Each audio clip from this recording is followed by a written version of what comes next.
वाणी। कबीर गुरु को मानुष जो गिने, चरना अमृत को पान, ते नर नरक में जाएंगे, जन्म जन्म होए स्वान। देखो कितनी जबरदस्त वाणी है भाई और बहनों। यानी परमेश्वर सतगुरु रामपाल जी ने कोई कसर कोई कमी नहीं छोड़ी है हम आत्माओं को अंदर से जगाने के लिए। क्या कह रहे हैं परमात्मा? कौन परमात्मा? कबीर सतलोक आश्रमों से जुड़ी हुई 90% संगत जिस डाडी मूछ वाले कबीर को अपना भगवान मानती है, जिस डाडी मूछ वाली मुर्दा फोटू को भगवान मानकर जून के महीने में कबीर प्रकट दिवस मनाती है, वो कबीर क्या कह रहा है कि गुरु को मानुष जो गिने, यानी जो भगत नाम दीक्षा लेने के बाद, भाई गुरु जी को मानुष कौन मानेगा? जो गुरु जी का शिष्य बन जाएगा। बाकी आम संसार की तो बात ही नहीं हो रही यहां पर। यानी जब एक भगत नाम दीक्षा ले लेता है उसके बाद की यहां पर बात हो रही है कि गुरु को मानुष जो गिने, जो अपने सतगुरु को, जैसे आज हमारे सतगुरु रामपाल जी हैं, जो अपने गुरु को, अपने सतगुरु को मानुष मानेगा। मानुष यानी मनुष्य, जैसे हम मनुष्य हैं, हमारा हाड़ मांस का शरीर है, हम सर्वविकारी हैं, हम हैं मनुष्य। तो कहते हैं नाम उपदेश के बाद में जो अपने गुरु को मानुष मानेगा और चरणा अमृत को पान, और नाम दीक्षा लेकर रोजाना उनके चरणों का अमृत भी पिएगा। यानी नाम दीक्षा के साथ में जो सफेद बोतल मिलती है जिसमें गुरु जी का चरणा अमृत मिलता है, तो कबीर जी कह रहे हैं कि नाम दीक्षा के बाद में जो भगत अपने गुरु जी को मानुष मानेगा और उनका चरणों का अमृत भी पिएगा, कहते हैं ऐसा भगत ते नर नरक में जाएंगे। ऐसा भगत उपदेश लेने के बाद भी नरक में जाएगा, भक्ति करते करते भी, पांचों यज्ञ करते करते भी, ज्योति और पाठ करवाते करवाते भी जो भगत अपने गुरु जी को मानुष मानेगा और उनके चरणामृत को भी पिएगा, कहते हैं ते नर नरक में जाएंगे और जन्म जन्म होवे सवान। सवान यानी कुत्ता। भक्ति करते करते भी ऐसा भगत, यानी जो अपने गुरु को मानुष मानेगा।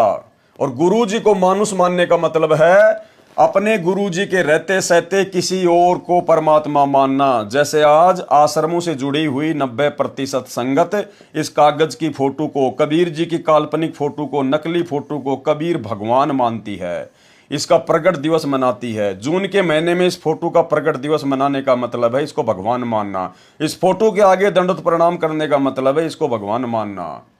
यानी गुरु के रहते सहते किसी और में परमात्मा देखना अपने गुरु जी को मानुष मानने के समान है। गुरु को मानुष जो गिने, चरणा अमृत को पान, ते नर नरक में जाएंगे, जन्म जन्म बने सवान, कुत्ता बनेगा।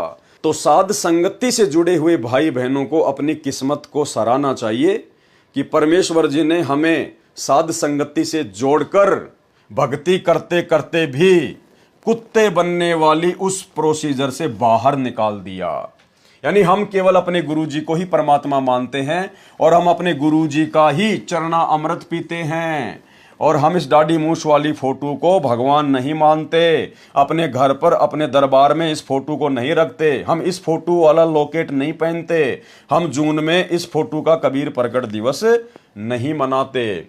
भाई और बहनों, आश्रम से जुड़े हुए भाई बहन अगर इन वाणियों को पढ़कर भी अगर आंख नहीं खोलेंगे तो भाई आप फिर मोक्ष के अधिकारी नहीं हैं, आप सतलोक जानने के काबिल नहीं हैं। कबीर गुरु को मानुष जो गिने, चरणा अमृत को पान, ते नर नरक में जाएंगे, जन्म जन्म होए सुवान। सरदार्थ क्या किया है गुरुदेव ने? जो सतगुरु तत्वदर्शी है, तो भाई वर्तमान में तत्वदर्शी सतगुरु कौन है? पूरी पृथ्वी पर, पूरी सृष्टि में केवल सतगुरु रामपाल जी ही वर्तमान में एकमात्र तत्वदर्शी है। ओके, जो गुरु तत्वदर्शी है उसको परमात्मा के समान ही मानना चाहिए। यदि साधक ने यानी भगत ने गुरु धारण कर रखा है तो हमने गुरु सबने धारण कर रखा है संत रामपाल जी भगवान को, और नियमानुसार उनका चरणामृत भी पी रहा है। हम गुरु जी का चरणामृत भी पीते हैं और गुरु जी को केवल संत रूप में देखता है। हम सत्सेवक अपने गुरु जी को केवल संत रूप में नहीं देखते, संत रामपाल जी को संत रूप में केवल सतलोक आश्रमों से जुड़ी हुई लाखों की अंध संगत मानती है, और गुरु जी को केवल संत रूप में देखता है। और परमात्मा अन्य मानता है। अन्य कौन? अपने गुरुजी के अलावा किसी और को परमात्मा मानता है, तो भाई अपने गुरुजी के अलावा अन्य को परमात्मा केवल सतलोक आश्रमों से जुड़ी हुई 90% संगत मानती है। तो ऐसे भगत के साथ क्या होगा? जो अपने गुरुजी को तो केवल एक संत मानती है और परमात्मा किसी अन्य को मानती है, तो उनके साथ में क्या होगा?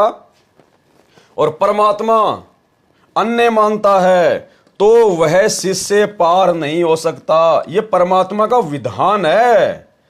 ये खाली हिंदी में लिखी हुई चंद लाइनें मत समझ लेना, ये अमर वाणियां हैं। साध वचन पलटे नहीं, चाहे पलट जाए ब्रह्मांड। ये वाणियां फैल नहीं हो सकती। सूर्य पूर्व के बजाय पश्चिम से उदय हो सकता है, लेकिन ये कबीर परमेश्वर जी की अमर वाणियां और उसी कबीर परमेश्वर के द्वारा गुरु रूप में प्रकट होकर इन वाणियों का जो सरलार्थ किया गया है, ये वाणियां झूठी नहीं हो सकती। तो वह शिष्य पार नहीं हो सकता।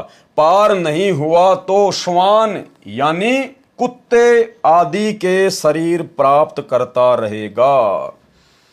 यानी तत्वदर्शी संत मिलने के बाद भी, शास्त्र अनुकूल यथार्थ भक्ति मिलने के बाद भी, अगर अपने गुरु को ही परमात्मा नहीं माना तो भक्ति करते करते भी वो भगत अंत में कुत्ते की योनि प्राप्त करेगा। कुत्ते की योनि।